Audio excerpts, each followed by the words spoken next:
In Mumbai, residents formed a human chain to protest against infrastructure projects posing a threat to the environment. Key projects that residents highlighted as threats include the ambitious coastal road project and the controversial metro car shed at the RA colony. Amita Balachandra was at that protest and she gets us this report. Well, I'm here at the Juhu beach today at the Apna Mumbai Abhiyan's protest on 4 key projects happening in Mumbai at this point. Of course, the key takeaway of this is that they are pro-development, however, not at the cost of environment, something that they're making very clear. First, of course, is the draft development plan that they're unhappy with. They say that several errors are jarring and deliberate in the plan, and they want that rectified. Second is the metro shed that's going to come up in RA, and they in fact highlighted several other sites that could possibly be shifted to like Kanjurmarg, etc.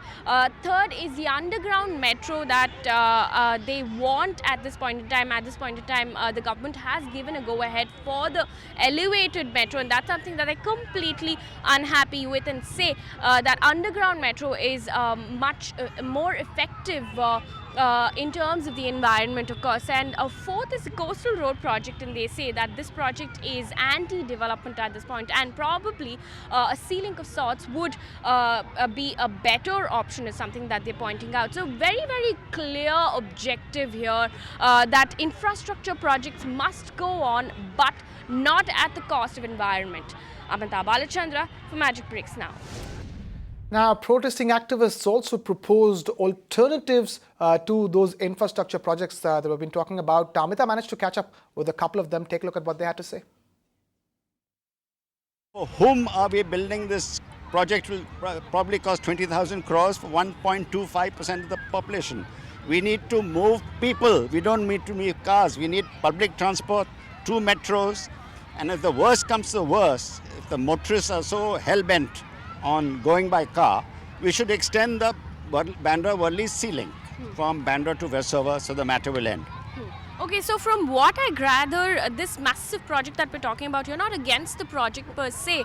What other alternatives do you propose to the demands that you're making? Our first and only real option is mass public transport, moving people from one end of the city to the other.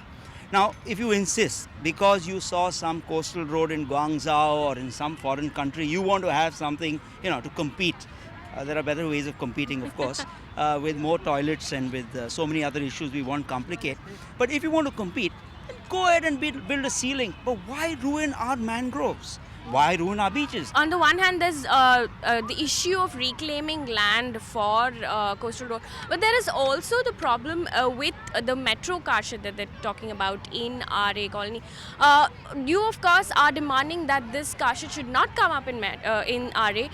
What other alternatives do you propose for this? See, they already have a couple of alternatives which has been proposed. One is at Kanjurmarg, other one is at Kalina. And more than that, why of all the places RA? That is something which is very fundamental. Similarly, they are also constructing or proposing to construct, they revived in fact, elevated metro. Now this is also totally, it's a misplaced project. Main difference between underground and elevated is only the civil cost, which goes up. All your tracks, rolling stock, electrification, that all remains constant.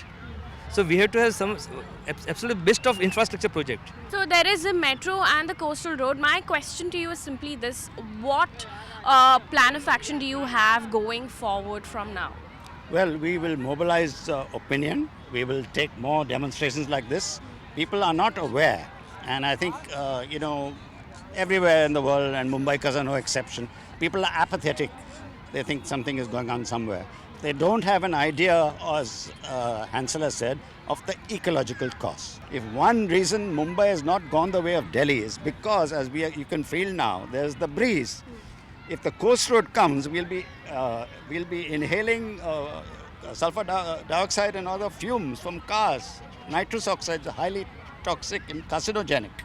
Is this the way? Is this Vikas or Vinash?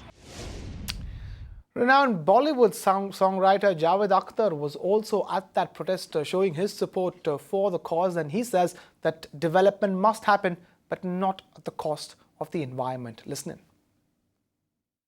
Error is a very, very polite term. The word is blunder. But the fact is that every day you get a new shock. You keep on hearing about mango growth, you keep on hearing about salt pans, you keep on hearing about green belts, air colony, and so on and so forth. So constantly an average citizen is threatened and frightened. Why can't we have development which is environment sensitive? And why can't we have environmental attitude towards environment which can create some room for development? You can watch live TV on our website mpnow.in. Find us on Facebook at facebook.com/magicbricksnow. And don't forget to click the like button. You can also follow us on Twitter at magicbricksnow. To stay updated with all our programming, hit the subscribe button on our YouTube channel by logging on to youtube.com/magicbricksnow.